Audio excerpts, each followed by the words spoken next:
తిరుమలగిరి శ్రీ వెంకటేశ్వర స్వామి వారి హుండీ ఆదాయం 30,33,180 రూపాయలు.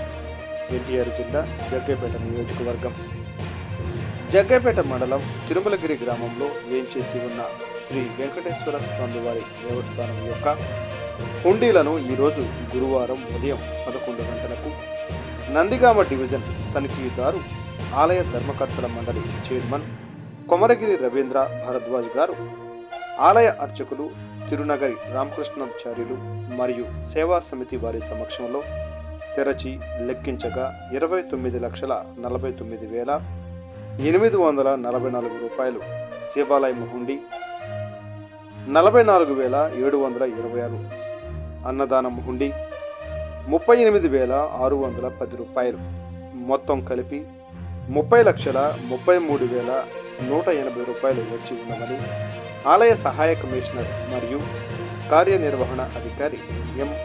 కేటీఎన్ వరప్రసాద్ తెలిపి ఉన్నారు.